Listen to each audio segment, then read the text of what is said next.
Lubos ang aking paghanga doon sa mga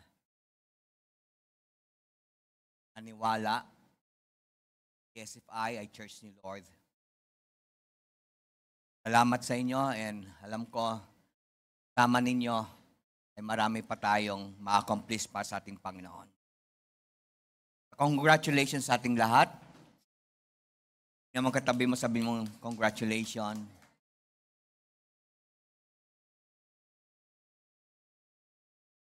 Tayo manalangin, dakilang Diyos. Kundi dahil sa iyo, Lord,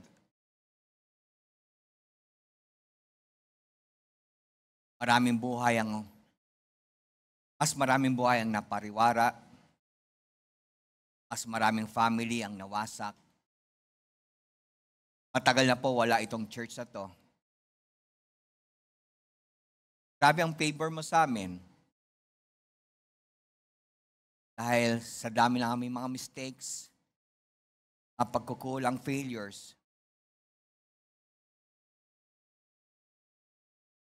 still, pinagpatuloy mo ang iglesyang ito. Lord, many times inatake ito ng kaaway.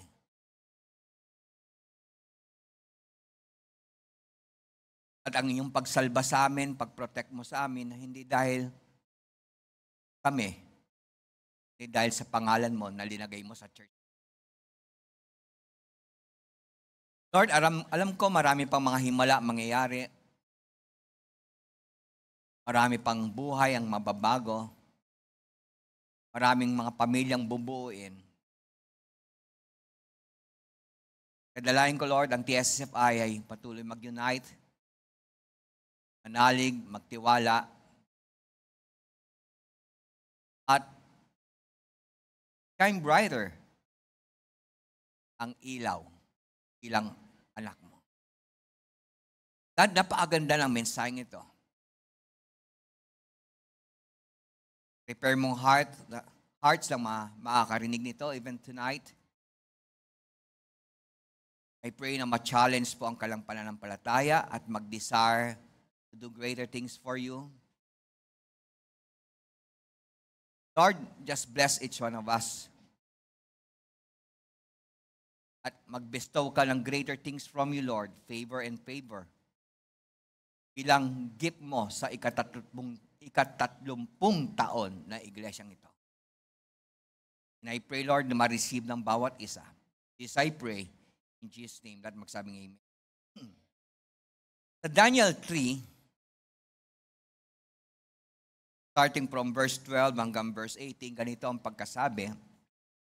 But there are some Jews, Shadrach, Meshach, and Abednego, whom you have put in charge of the province of Babylon. They pay no attention to your majesty.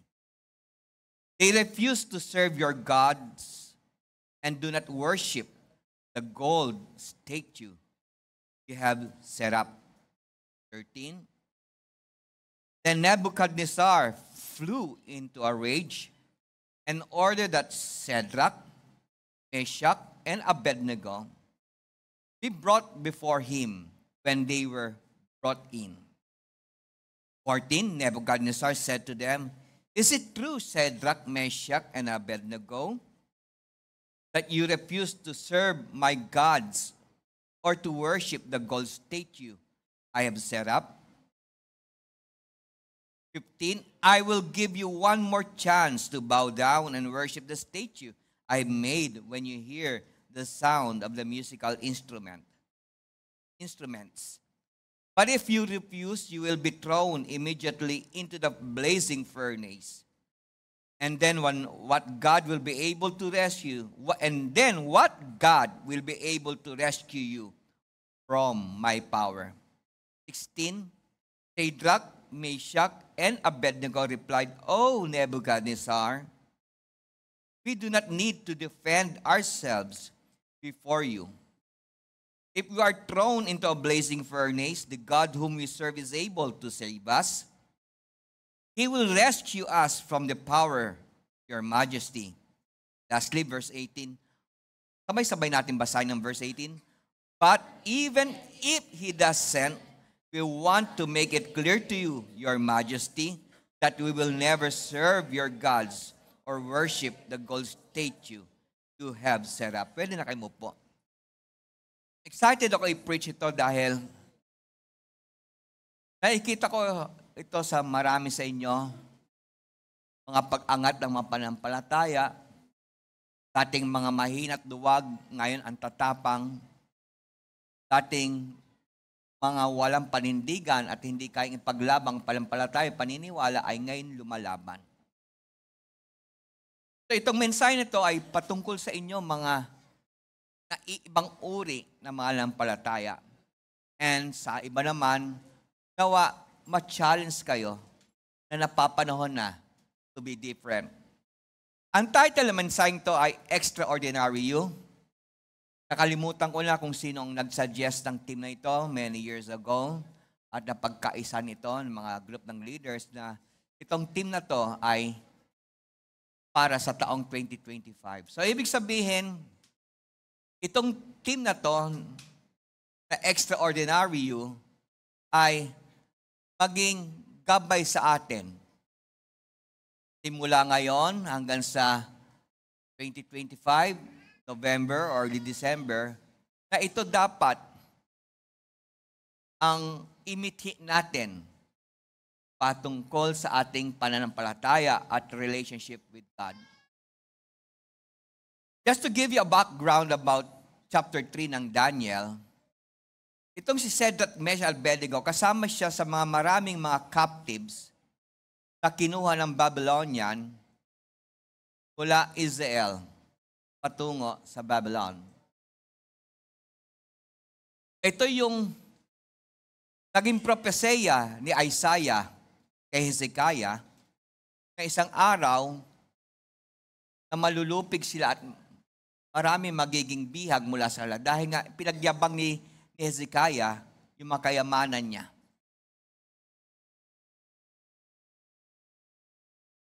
Sa pasimula ng chapter na to, nagpagawa ng estatwa si Nebuchadnezzar. Gawa sa ginto. At ang height ay 9 feet.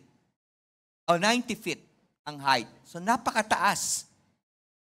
At ang lapad ng estatwa na to ay 9 feet ang lapad. So 90 feet ang taas, 9 feet ang lapad. So ibig sabihin, kahit medyo malayo ka at sa panahon noon, wala naman masyadong matataas sa building, unlike ngayon, madali makita ang statwa. At ang sabi ni Nebuchadnezzar, kapag ka narinig nyo ang iba-ibang tungtugin ng instrumento, dapat lahat ng mga tao kasamang dayuhan ay lumuhod towards doon sa ginawang estatwa na ano ang height? 90 feet ang height, 9 feet ang lapad. And ang sino man na hindi luluhod doon,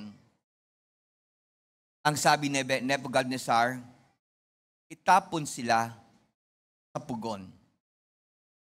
So death by, pagsusunog. So tumunog na nga ang iba-ibang mga instrumento at ang lahat ng mga tao ay nagsiluhuran, subalit itong mga believer of the real God, tulad ni Shadrach, Meshach, Abednego, hindi sila lumuhod.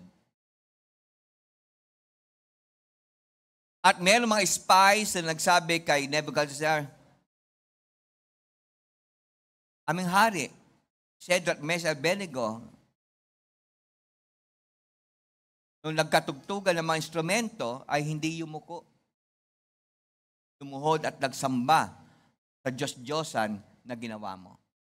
So galit na galit si Nebuchadnezzar. Kunin niyo si Shadrach, Meshach, Abednego at hirap sa akin. Totoo nga ba nang hinarap sa kanya? Sabi niya, totoo nga ba? Hindi kayo lumuhod. Bibigyan ko pa kayo pagkakataon.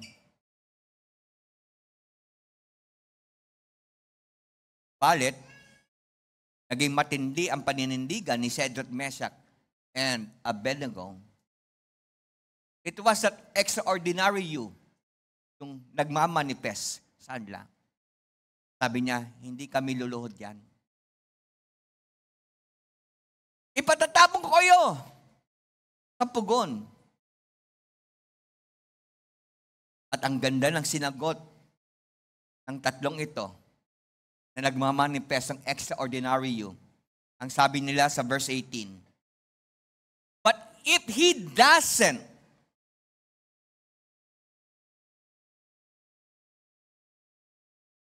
kasi ang panindigan nila, sa verse 17, mababasa natin, if we are thrown into the blazing furnace, the God whom we serve is able to serve us.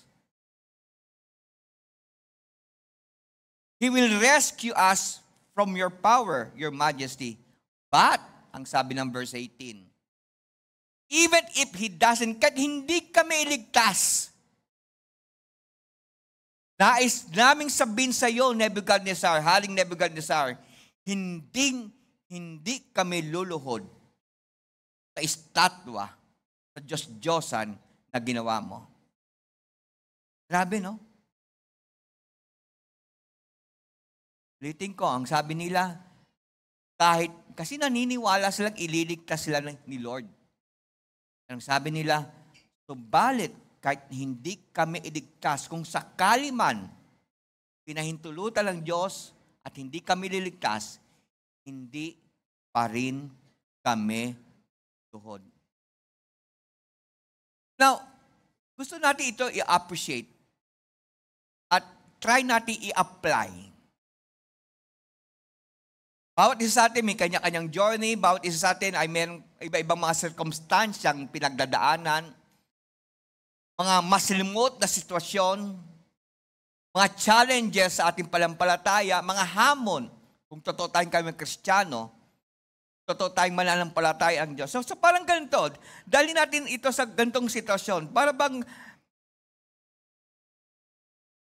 ganito na mayroong mga masalimuot na pangyayari sa buhay at ito yung sasabihin mo, anumang paniniwala mo, anumang sinasabi mo, anumang tinuturo mo,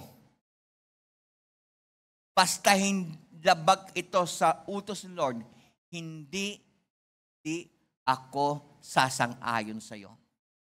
Ulitin ko, dali natin sa ganitong sitwasyon.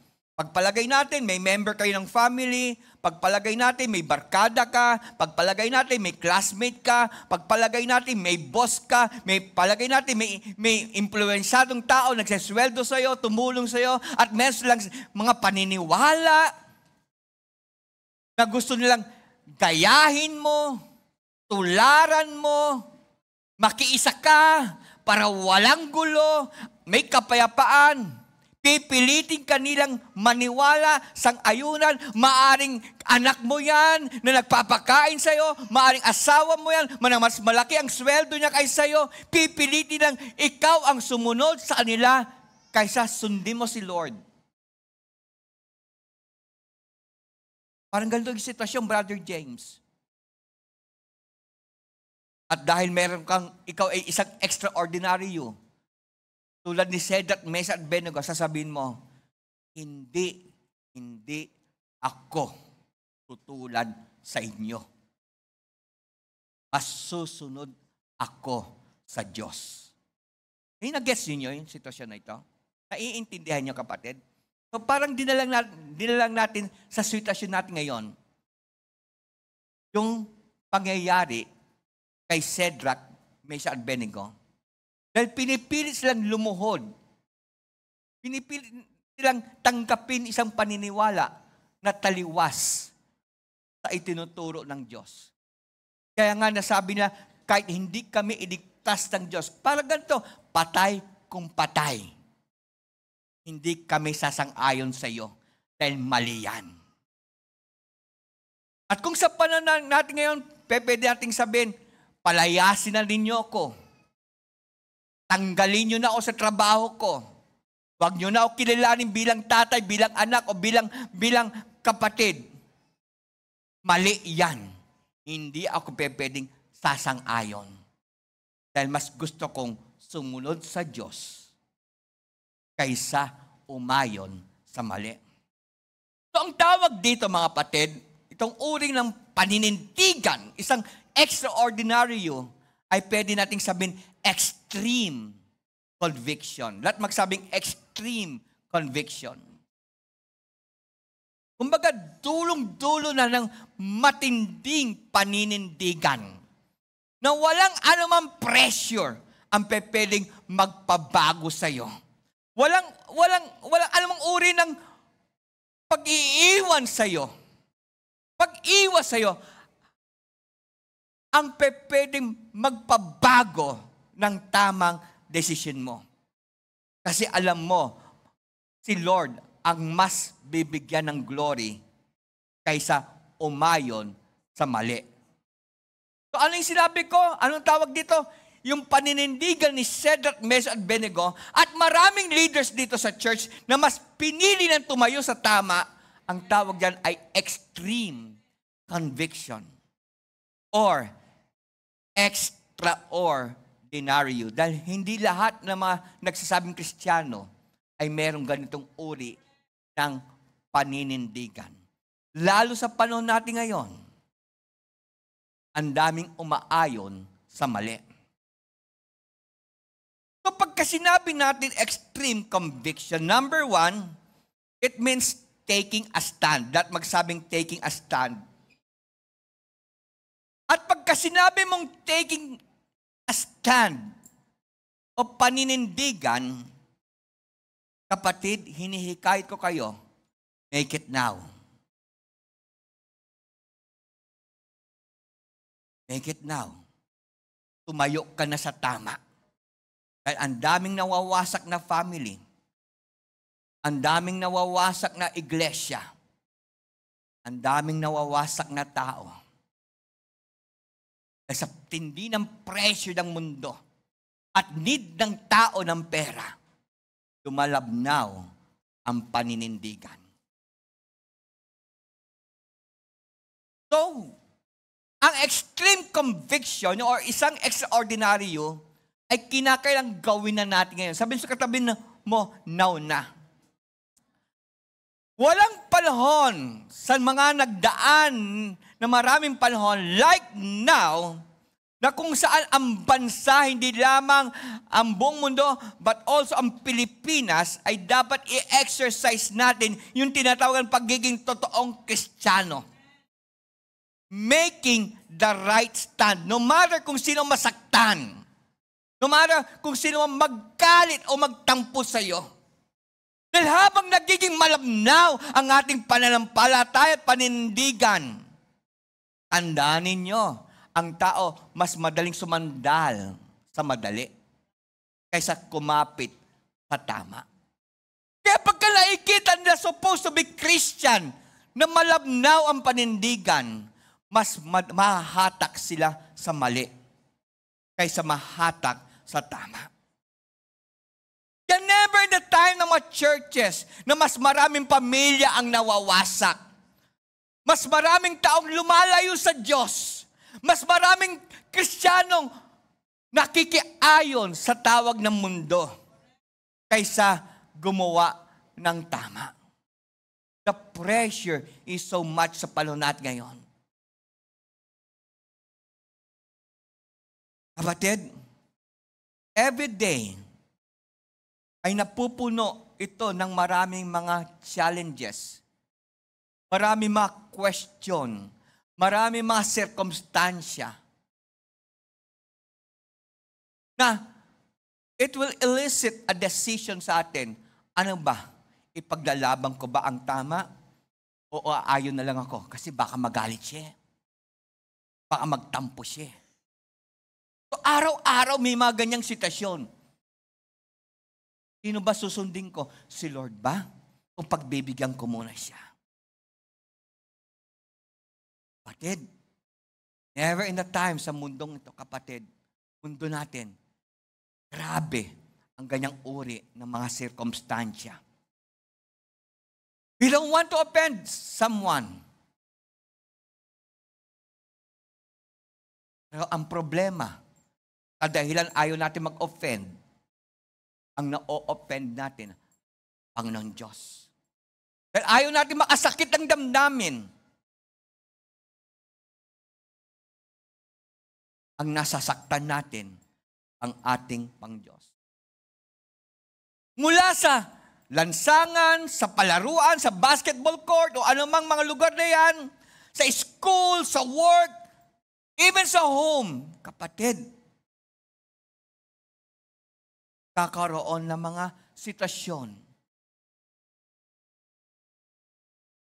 At call of decision, ano ba ang gagawin ko?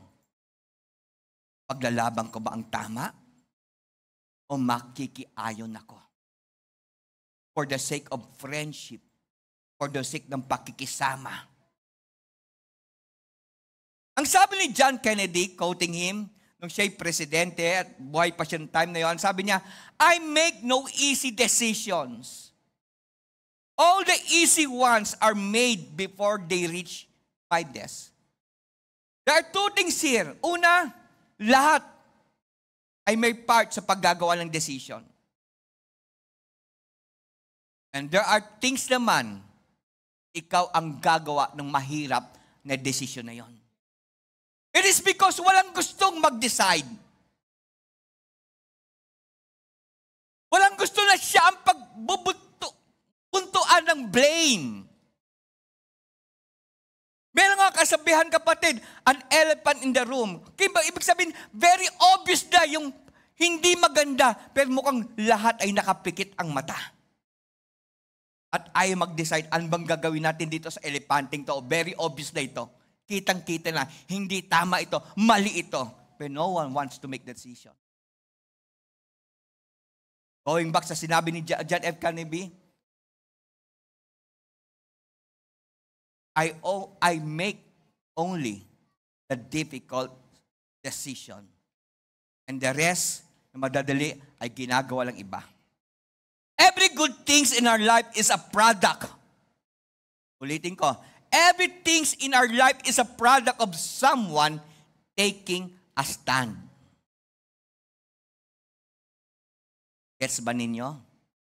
Kung ano man kinalalagyan mo ngayon, good or bad, it's because someone before you, close to you, nakakilala sa'yo, ang nag-make ng stand. Kaya nangyayari sa atin yun o sa'yo. Ano bang nangyayari sa mundo natin? Ano bang nangyayari, no? Yung actual nangyayari, yung totoo lang. Nakikita natin sa ibang bansa, nakikita natin dito sa bansang ito, nakikita natin sa ibang church, at nangyayari dito sa church, nakikita natin sa ibang pamilya, at nangyayari din sa mga pamilya natin. So what are these mga problema hinaharap na mamananampalataya? Una, same-sex marriage. Nangyayari na ba? Grabe. At ang problema, tinatanggap ng marami. At ang problema, may mga churches, kinakasal nila ang magkaibang o magkaparehas na uri. Dahil natatakot sila, kung di na gagawin yon, hindi na sasang-ayunan yon, mag-aalisan ang mga member. Hindi lamang yan ang mga problema ng maraming tao, ng maraming bansa, maraming churches, maraming pamilya, and grabe ang pressure. Mag-comment ka lang against same-sex marriage, grabe, mababasa mo pangalan mo sa social media. Maraming magbubuli sa'yo. At baka saktan ka pa. Kaya matindi ang pressure. Kaya sa panahon natin ngayon, hindi pa pwedeng malabnaw ang pananampalataya. Paano kung manager ka ng isang kampanya? Paano kung supervisor ka? Mas tumitindi ang pressure. Dahil need mo na marami kang pakikisamahan. Gets ninyo? Naintindihan niyo ako, kapatid? Paano kung ang source of income mo ay nagmumula sa mga tao na ang paniniwala na okay yan? Maninindigan ka pa rin ba para sa tama? Paano kung pumasok sa loob ng pamilya yan? Kaya mo ba? Napalayasin mo ang gumagawa niyan? On. Ito yung pang-anniversary natin na mensahe. Heart to heart. Kasi kung hindi ka manindigan, mas maraming buhay ang mawawasak.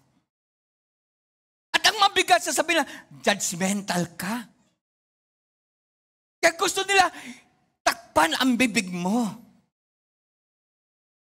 I-chain ka para hindi ka na makakibo. But every time na kikibo ka, sasabihin nila, judgmental ka, hindi ka Diyos. Nakarinig na pa kayo ng mga ganyan? Anong gagawin mo? Hindi naman pwedeng magturo. Hindi naman pwedeng magpaalala. Hindi naman pwedeng dalhin natin ang pamilya natin sa tama. Parati lang ba tayo aayon, makikisama kahit mali na?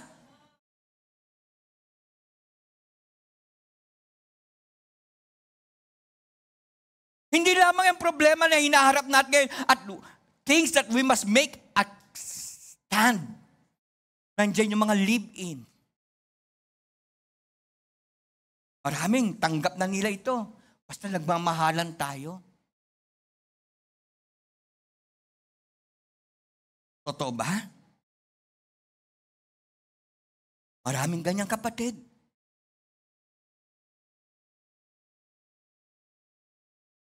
Hindi lamang yan kapatid, mga early pregnancies. Ilan na mga kabataan nasira ang future. High school pa lamang, nabubuntis na.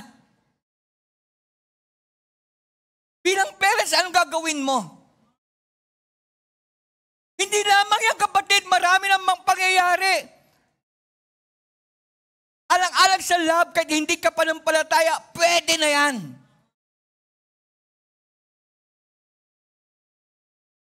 Tama ba ako? Daming nasisirang family. Dami kong experience din yan. Pastor, anyway, dadaling ko kay Lord yan.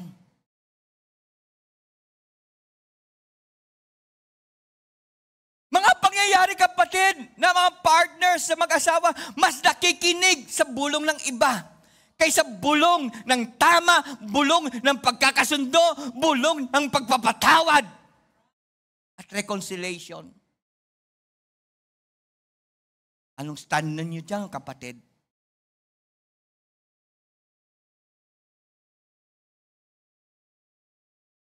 Mga dysfunctional family. May alcoholic sa loob ng family, may sugalero sa loob ng... Ito yung mga dysfunctional. May addict sa loob ng family.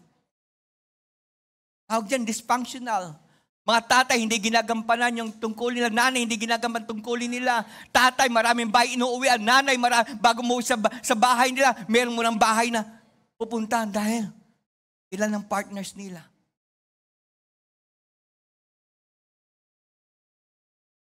Okay lang ba yun? Basta may dinadalang pera. Sige lang. Wala lang away. Yan, pikit lang natin mata.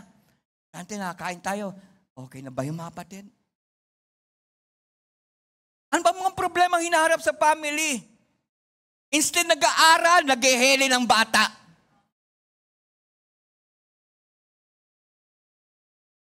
Bakit? Hindi pa panahon. Nagsipag-asawa na kasi magulang. Mga mahina ang leadership ng mga tatay.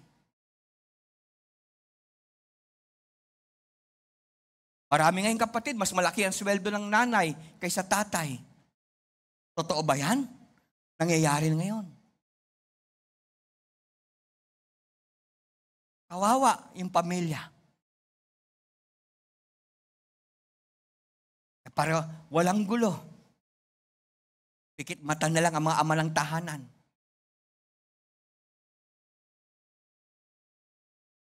Someone must make a stand. Ang mali ay mali. Ang tama ay tama. Never na ang tama ay maging mali at ang mali ay maging tama. Can we say amen? So yung sitwasyon natin ngayon. At aktual nangyayari yan. Imbes yung mga bata, naglalaro pa ng patintero. Dahil meron mga tao, mali ang stand. Hindi na nila naranasan ang pagiging bata. Hindi na nila na-enjoy ang pagiging bata. Hindi na nila na-enjoy ang pagiging young people. Dahil walang nag-make ng stand sa loob ng pamilya.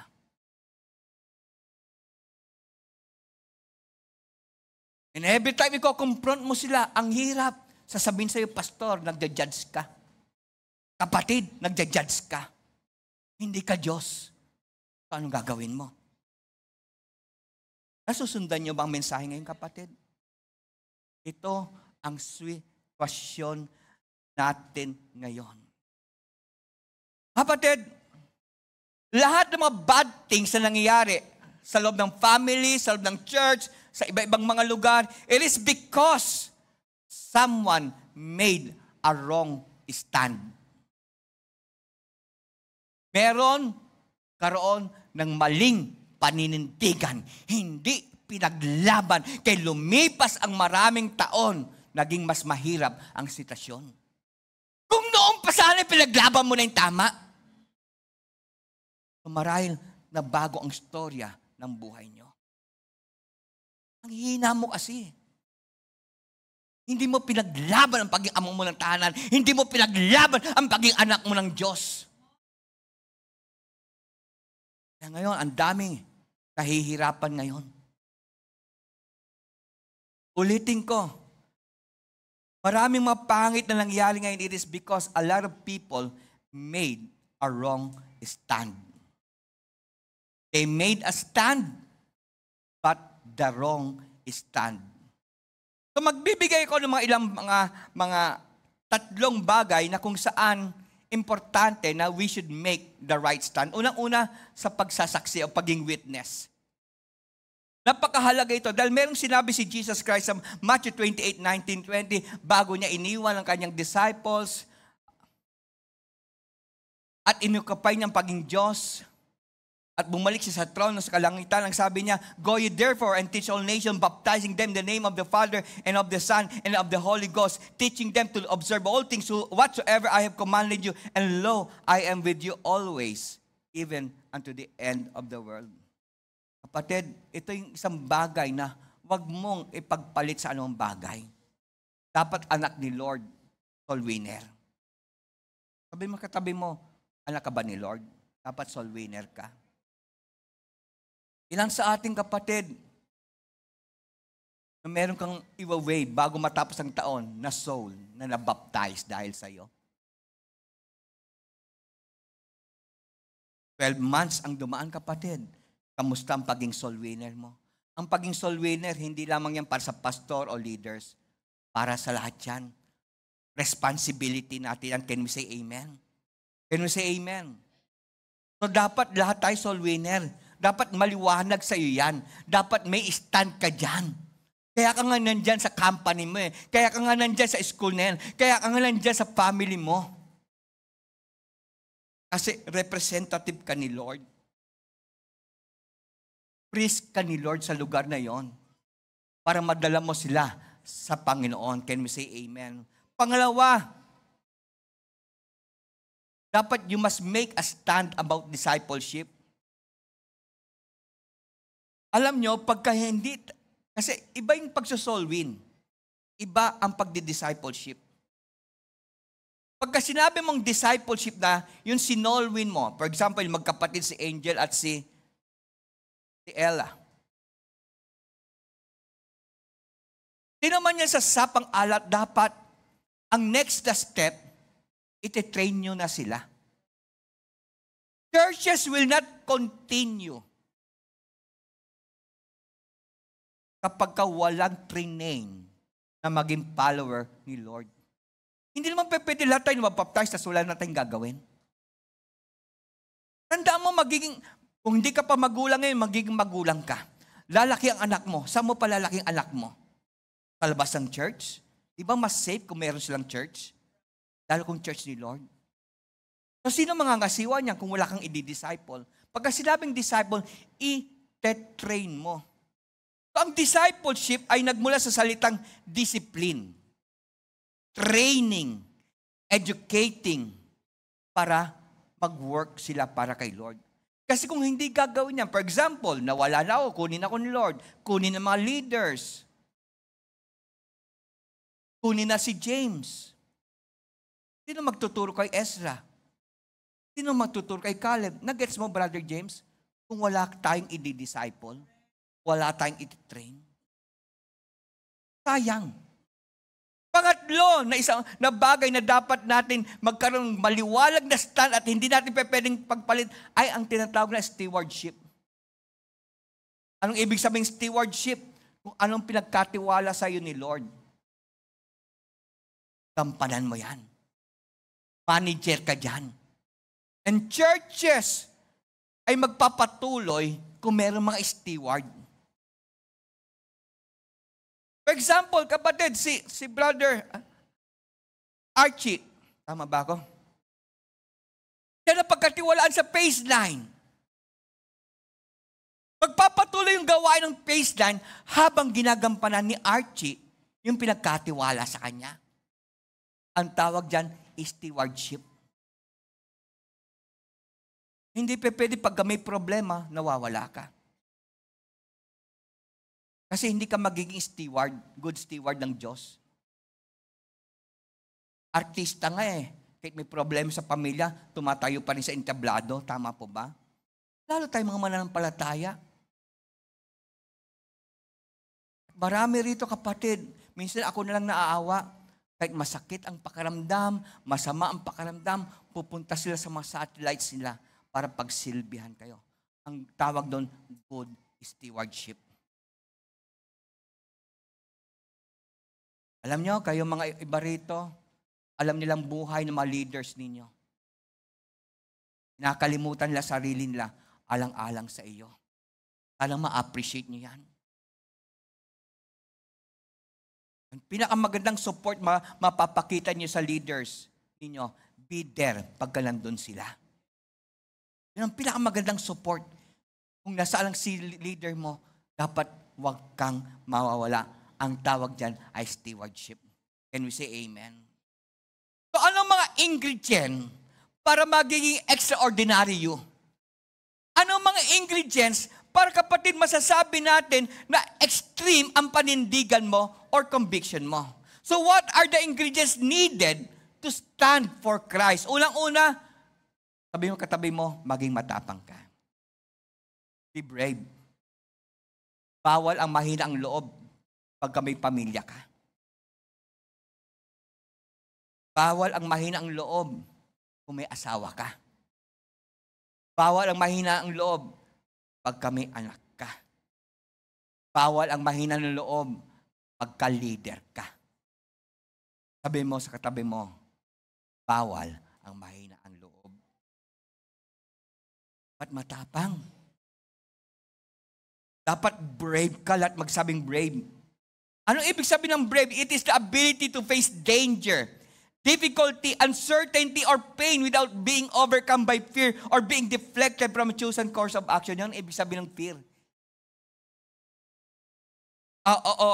Or brave.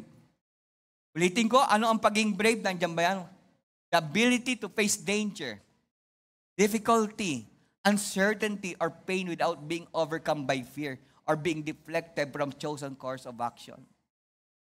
Dito, meron ka bang nakikilala na ibang uri ng katapangan?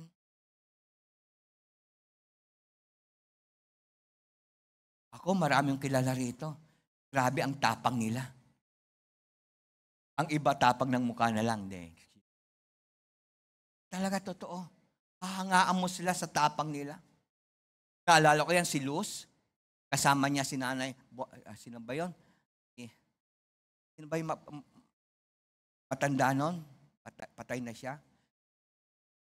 Ay, Pat, grabe pa ang phase 12 nun. Talaga sa tabi nila, nagkakasahan ng mga baril.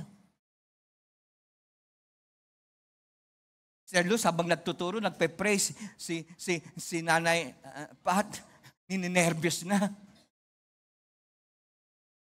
Pero kung hindi naging matapang si Sister Luz, patid, kung naniniwala sa tapang ni Sister Luz, maraming nagbabalik loob kay Lord sa phase 12. Paano kung hindi naging matapang? Paano kung hindi nag-make ng stand si Luz? Malagay ko walang tinatawag na phase 12 ngayon.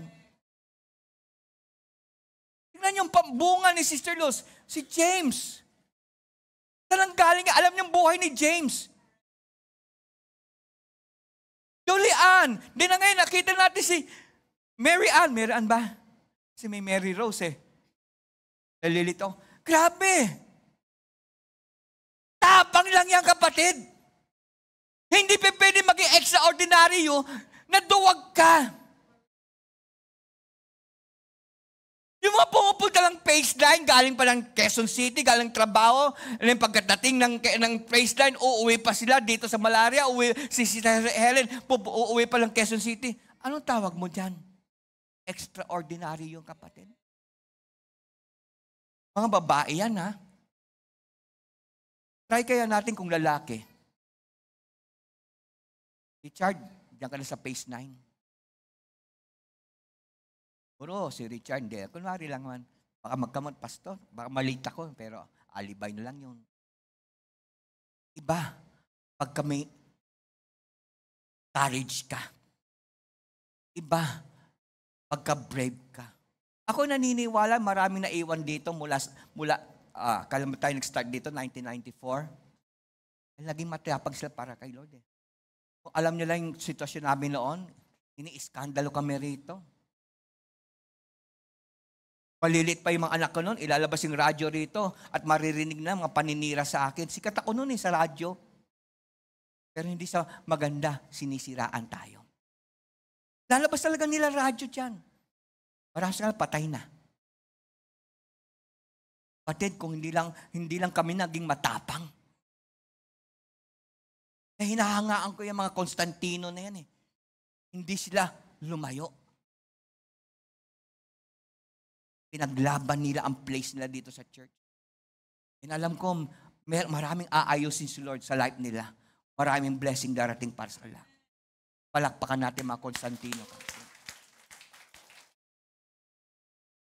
Yan mga dugo na family. They made a stand. Sanctuary kami. Mga Asinas family, hindi biro yan kapatid, pinagdaanan yan. They made a stand. Meron silang ibang tinatawag na extraordinary, extreme conviction.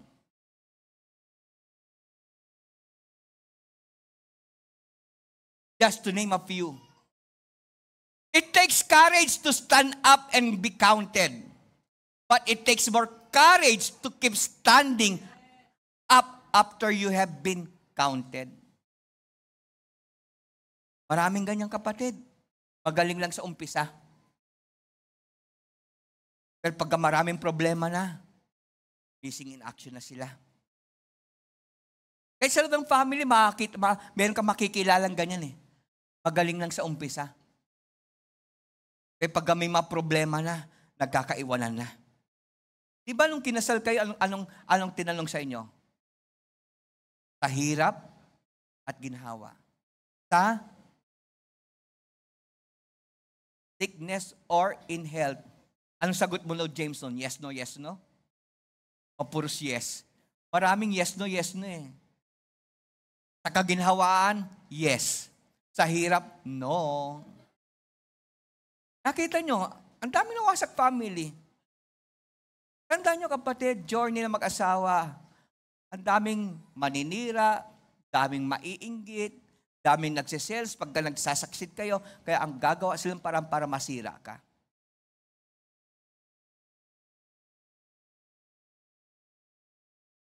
Tandaan mo kapatid, sino ba naman hindi nagkakamali? Dapat sa mga asawa parati may forgiveness. Support. Diba? At hilahin mo kay Lord, hindi palayo. Can you say amen? Kung lalaki ka, maging inspirasyon ka. Kung ikaw yung asawang babae, push mo pa higher yung asawa mo at supportan mo kasi damay ka dyan. Can you say amen? Make a stand for what is right.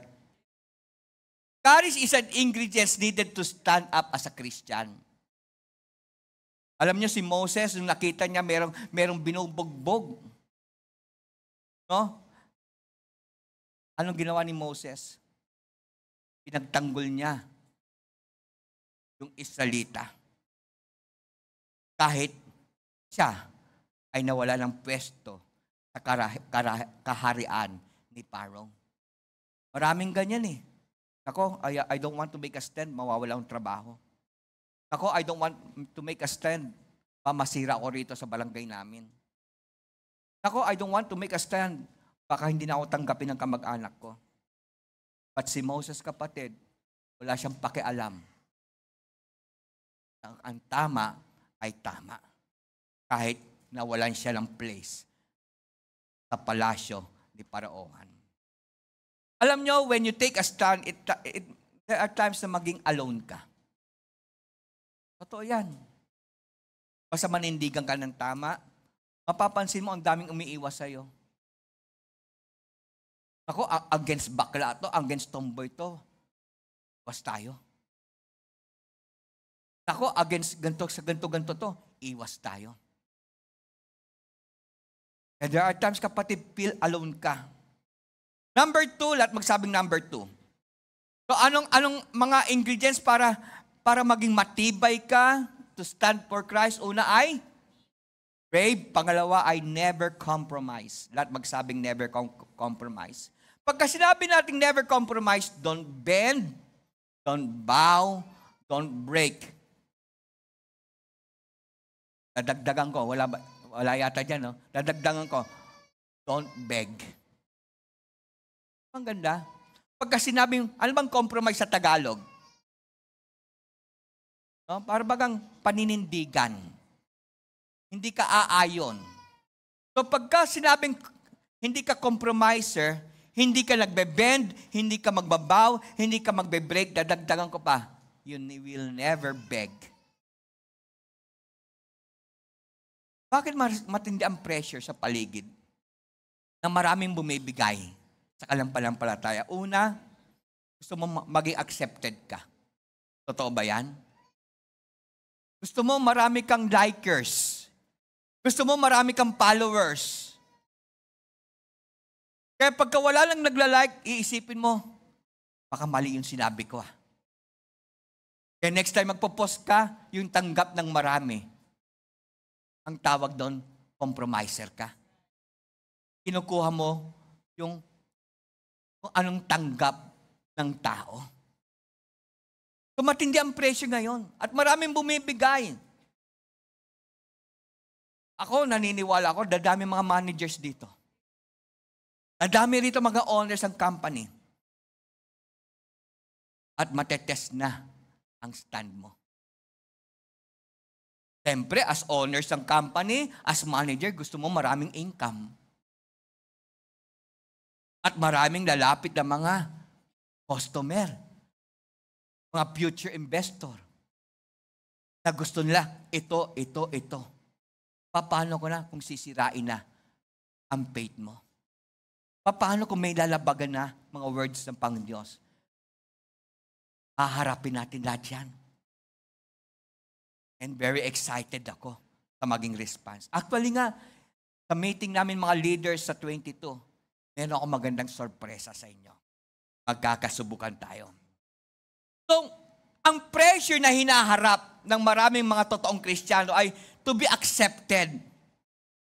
Pangalawa, yung tinatawag na pakisamahan. Ano yung pakisamahan sa English? Camaraderie? Tama ba pronunciation ko?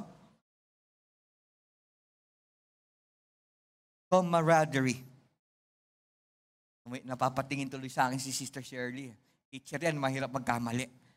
Principal na yata yan, o principal to be. Our stand for God and our conviction for God should mean more to us than our lives. Hello? Dapat yung paninindigan mo, yung conviction mo kay Lord ay dapat mas higit sa sarili mo. So ano mga pressure na harap natin ngayon? Number 1, pressure to be successful. Gusto mo mag-succeed.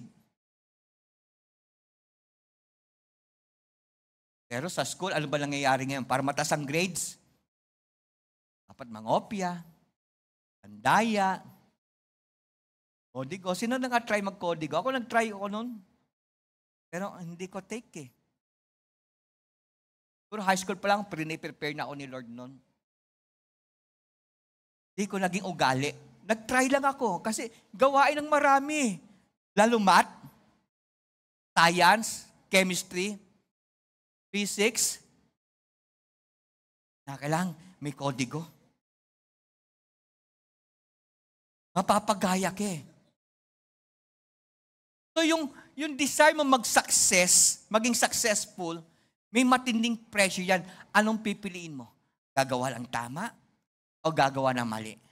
Aayon, pakikisama, or ano? Sa Psalms 1 verse 1, "Oh, the joys of those who do not follow the advice of the wicked, or stand around with sinners or join in with mockers." Verse 2, "But they delight in the law of the Lord, meditating on it day and night." Ang problema ngayon, kapatid, kung sino yung influensado, kung sino may pera, kung sino sikat, mas pinaniniwalaan ng tao. Tama ba? Kung sino may hold sa'yo, mas pinaniniwalaan mo. Kaya ang daming nawawasak na family. Pero yung bulong ni Lord, yung payo ng mga manampalataya, totoong manampalataya, yung spirit of unity, hindi mo pinakikinggan. Yung spirit of reconciliation, hindi mo pinakikinggan. Kaya napakaganda ng payo rito sa Psalms. Iwas, layo, choose your friends. Kahit nakataya dyan, paging successful mo. The best success ay yung binigay ni Lord. At ang ganda ng plano ng ating Pang-Diyos sa atin. Can we say amen? So anong naging resulta? Verse 3, "They are like trees planted along the river banks, bearing fruits each season. Their leaves never wither, and they prosper in all they do." Naalala ko, kapatid, yung nakarating sa mga kapatid ko, hard up kami. Kasi meron mga kapatid, nakita nila ang bahay namin dyan sa Amparo. Butas-butas ang bubong, butas-butas ang sahig, higaan namin, doon ang kainan namin. And praise God, naranasan nila Rona and Jose yan. Hindi ko alam kung naranasan ni Ezra at ni Arlene yun. Nung nalaman nila yung hirap ng buhay namin noon, at alam niyo ba, kapatid, bago kami dumating sa ganitong kalagayan, madalas isang beses lang kami kumakain sa isang araw. Totoo. And never ako lumapit sa kapatiran para manghiram o manghingi.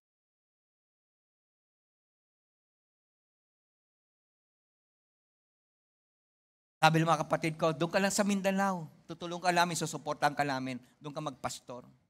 Isang kapatid ko lang, may opening sa isang pinsan natin, may ice plant. Kukunin kang trabahador doon.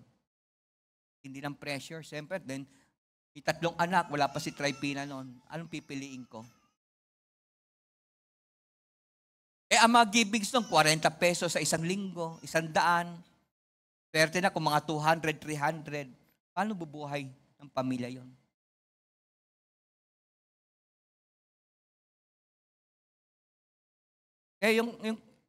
Kung kilala nyo kami ngayon lang at ganito na sitwasyon namin, kapatid, may pinagdaanan ito. At mabigat. Now, who and whose you won't give in so readily to the pressure of acceptance by your peers. Ulitin ko, know who and whose you are. You won't give in so readily to the pressure of acceptance by your peers. Guess ninyo yan, kapatid? Kasi ang problema natin ngayon, mas gusto mo tanggap ka ng tao kaysa tanggap ka ng Diyos. Kapatid, kahit wala lang gustong makisama sa'yo, importante, happy ka kay Lord. Yan ang pinakamaganda. Kahit iwasan ka na. Ang ganda, no? Ang ganda lang sinabi ni Rona. Ang barkada niya, asawa niya, anak niya, pamilya niya. Doon, kasama kami doon. Kayo, sinong barkada niyo? Ngayon kasabihan, tell me who your friends are. And I tell you who you are. Nagkakwentuhan kami noon. Ay, hindi ko alam kung nandun si Tripina, sabi ko. Ang ganda, dumating kayo sa kalagayan. Tripina yata si misis ko, na mas gusto mo kasama mo ang ka-church kaysa yung barkada. Kasi pagka mas gusto mo na kasamahan mo yung mga kapwa pananampalataya, iba na ang level ng pananampalataya mo. At gumagaling ka na sa pagpili ng kaibigan. Alam nyo, pagka alam mo yung self-worth mo, kasi ang problema, ang iba bumibigay sa pressure kasi hindi nila kilala kung sino sila. Hindi nila intindihan may mabagandang plano ang Panginoon Diyos. Kung alam mo lang kung ano ka kay Lord, kung anong magandang plano niya para sa'yo, hindi ka bibigay sa pressure eh. Ipaglalaban mo. Hindi ka magiging man pleaser, magiging God pleaser ka. Wala kang pakialam kung meron hindi aayon sa'yo. Kasi ang pinaliligaya mo, ang Panginoon Diyos na talagang totoong naghirap para sa'yo. Pero kung hindi mo alam yung self-worth mo, yung halaga mo, yung importance mo kay Lord, lahat ay aayunan mo. Tama ba? Tama ba? Kaya napaka-importante, alamin mo anong uri ng relasyon ka meron kay Lord. At kung ano ka sa mata ng ating Panginoon. Maaring sa mata ng tao, marumi ka. At dahil pressure ka nun, pinipilit mong mabago yon. At sasang-ayunan mo sila. Patid importante, malinis ka sa mata ng ating Panginoon. Kasi David, kaya naging successful siya, it doesn't matter kung anong sabihin ng ibang tao eh. What matters kung anong sasabihin ng Pag-Diyos sa kanya. Can we say amen? Kapatid, maring sira ka nga sa kapwa mo. Wag na wag mabago ang paninindigan mo na tama. Importante, kapatid, sikat ka sa ating Pang-Diyos. Can we say amen? Tandaan mo sa 1 Peter 2:9, malapit ang matapos, but you are a chosen race, a royal priesthood, a consecrated nation, a special people for God's own possession, so that you may proclaim the excellencies, the wonderful deeds and virtues and perfection of Him who called you out of darkness into His marvelous light. Now, meron akong 4 na ibibigay sa inyo, or 5. 5 importanteng points para sa mga gagawin mo pagka matindi ang pressure na. At gusto mong bumigay at umayon makisama sa mali at tanggapin yung mali. Unang-una, cast your cares kay Lord. Ang sabi sa 1 Peter 5:7, casting all your care upon Him, for He cared for you. Para hindi ka mapipilitang gumawa ng mali. Hindi ka manloloko, hindi ka mandadaya, hindi ka mang-iisa, hindi ka aayon. Number 2, expand your thinking of God. Isaiah 26:3, thou wilt keep him in perfect peace whose mind is stayed on thee. Sabi ng awit, relax ka lang, huwag mo masyadong dibdibin. Lawakan mo pa yung pagkaunawa mo kay Lord kung ano ka sa Kanya. Number 3, know where your victory lies. Meaning, expand your faith.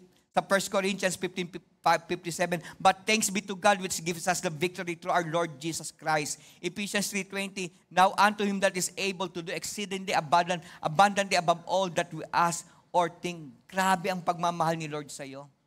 Grabe ang pagkikare. Alam niyo, ganda lang kwento ni Ron at ni Hosea. Kung alam niyo lang, sino-sino ba nakakaalam ang storya nila? Mas malaki ang sweldo ng asawa noon. Rona. Siya, para bang, kahit anong trabaho nang, basta may sweldo. Pasakitin pa si Hosea noon.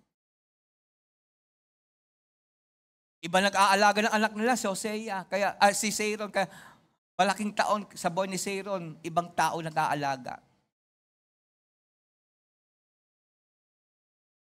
Dumating ang time, they make the right stand. Kung nakita ni Lord, nakatayo na sila sa tama, doon na nagpasilma ma-transform ang kalagay ng buhay nila. Yun lang naman hinihintay ni Lord, manindigan ka sa tama. Huwag ka magpa-pressure sa tao.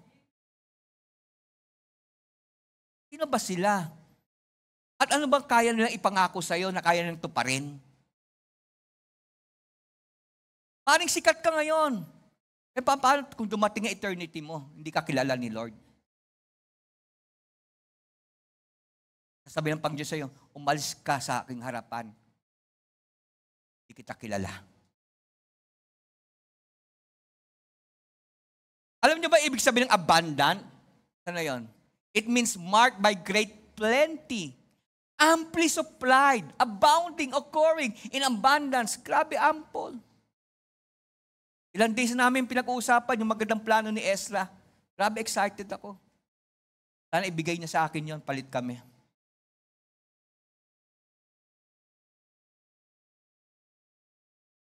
Sabi, ibang plano ni Lord, kaya wag mo igit yung plano mo.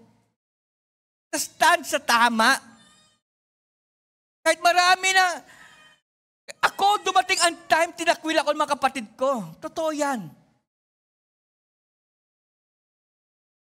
Tinakwil talaga ako ng pamilya ko. Pero last Friday, biglang nagkaroon kami urgent meeting. Ako pala yung issue. Sabi nila dalawang kapatid ko sa United States, we want to fight for you. Kasi meron ang gugulo eh.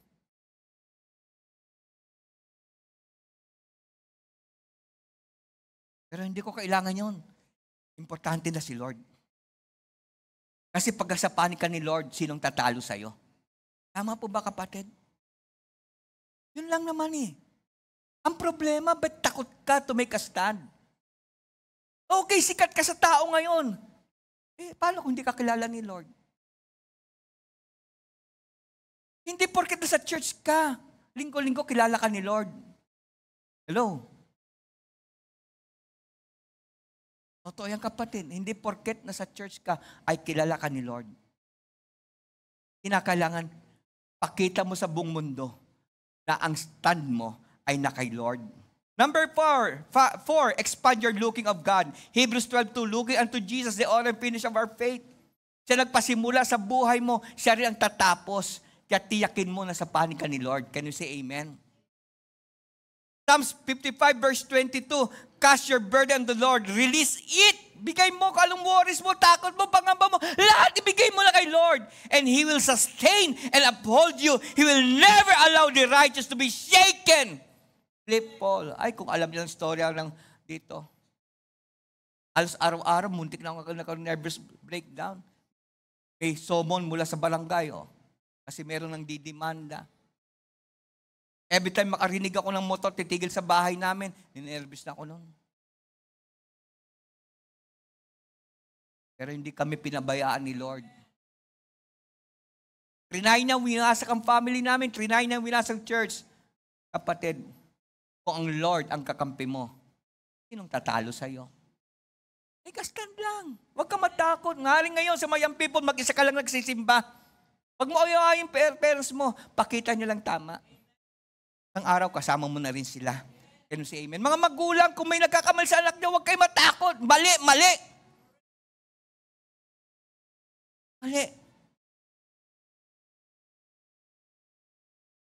Number 5, resist the devil. How? With prayer. Sabi sa 1 Thessalonians 5:17, be unceasing and persistent in prayer. Pangalawa, with the promises of God.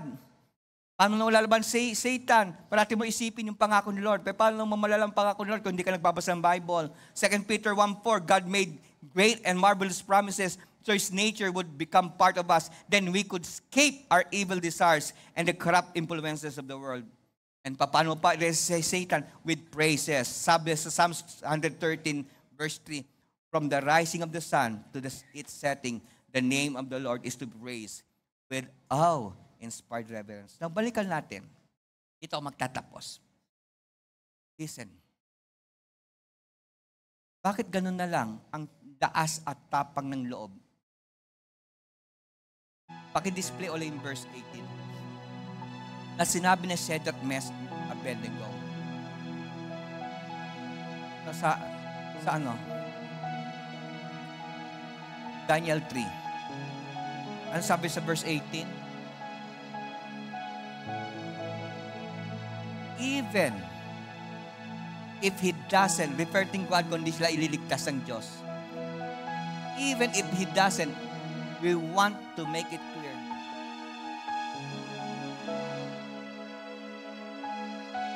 Kasi alam niyo kung yung nangyari dito. Sa galit ni Nebuchadnezzar,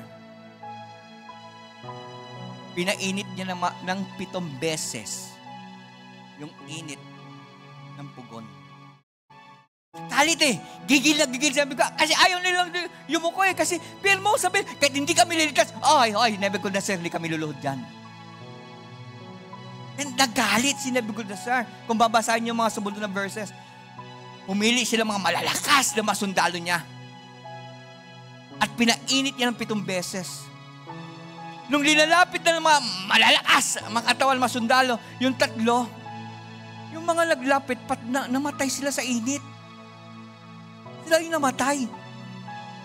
Tapos nung nasulab ng pugol yung 3, nagulat sila Nebuchadnezzar. Ang sabi niya sa maalala, di ba 3? Yung pinasok natin, bakit naging 4? At yung pang-4, grabe ang countenance, napakaputi. Parang si Pei. Kaya nakita ko si Pei, you're so pure.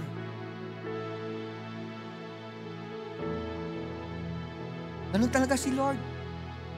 Gagawin kang pure.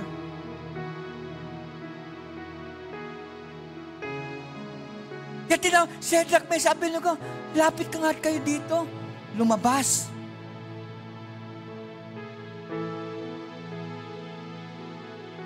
Hindi amoy abo, hindi amoy sunog, hindi amoy apoy.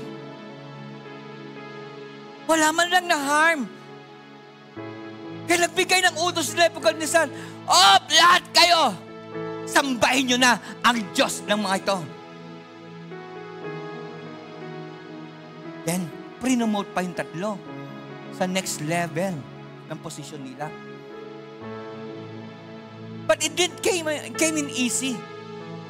Yung promotion na yon, yung pagdadakila ng buong Babylonian kaysa totoong Diyos ay hindi dumating ng madali. Kinakailangan meron mo ng manindigan. Yung salvation ng pamilya mo, minsan hindi ka agad maging madali yan, pero dapat manindigan ka pa rin. Yung pag-ascenso ng kumpanya mo, hindi agad dirating yan, pero dapat meron manindigan.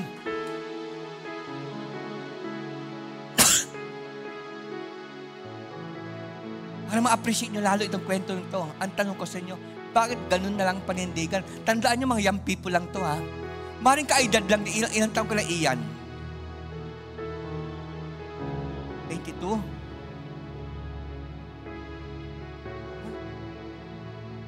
23? Siguro mga kaedad ni,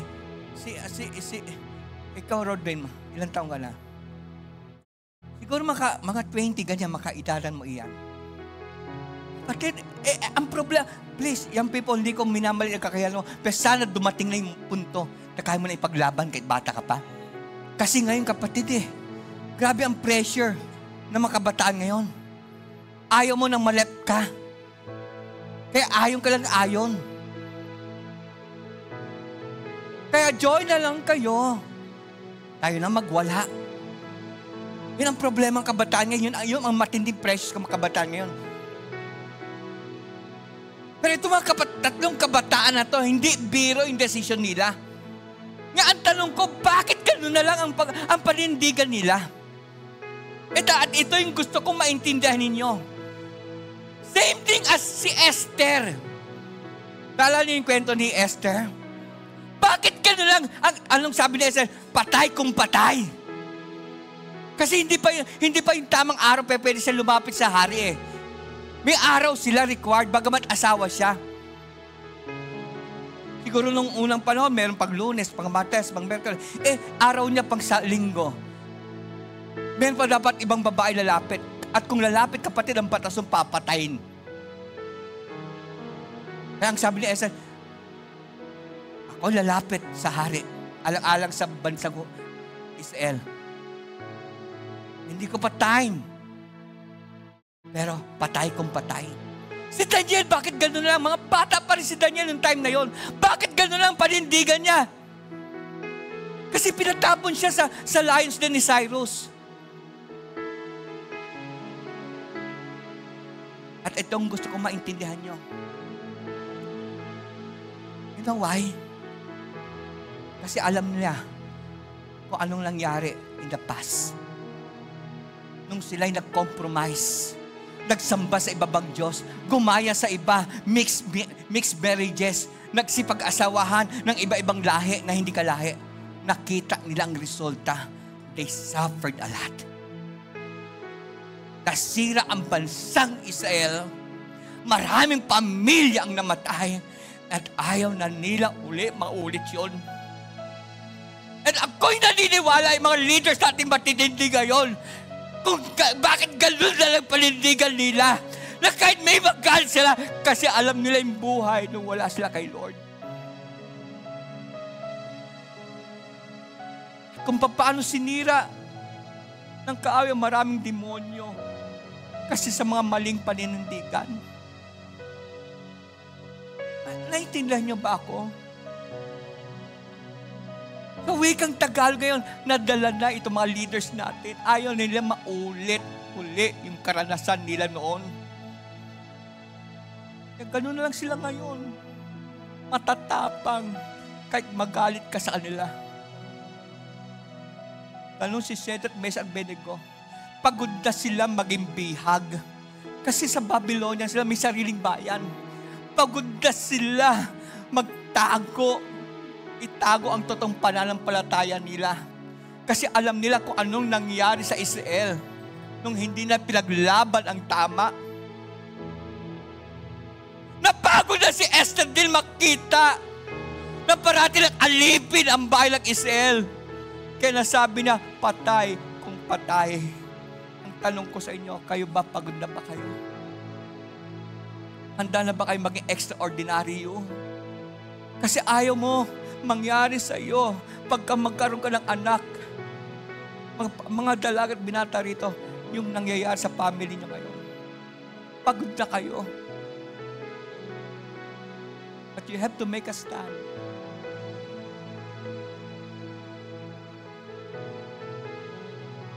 Saludo ako sa mga leaders dito na dala na.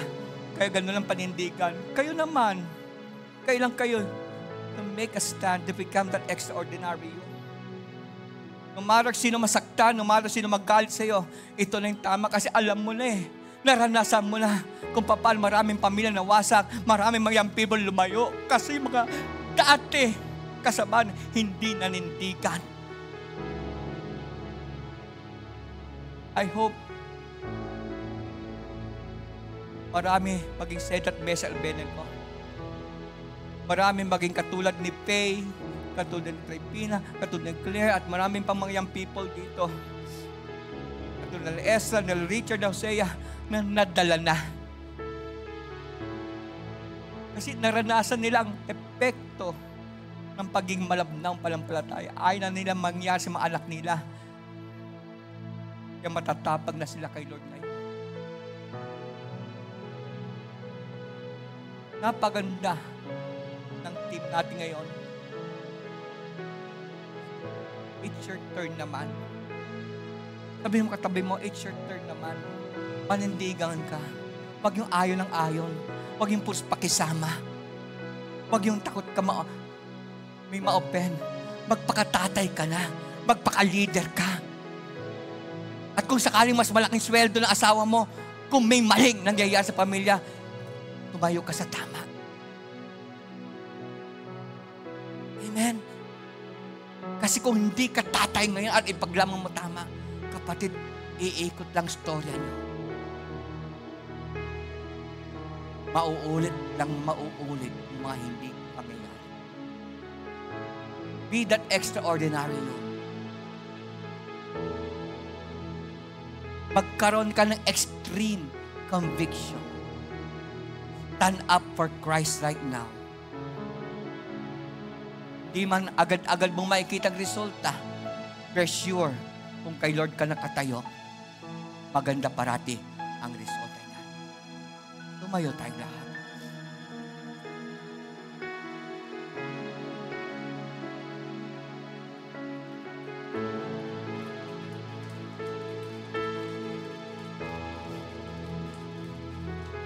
Young people, pag na kayo tutul sa kami mga magulang, late na kami na magpasya gumawa ng tama. Ngayon palang umpisa na ninyo. Mali, mali.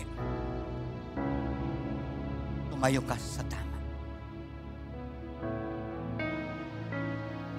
Surely, mas maganda ang resulta niyan kaysa sa nararanasan nyo ngayon sa Lubang Family. Praise God.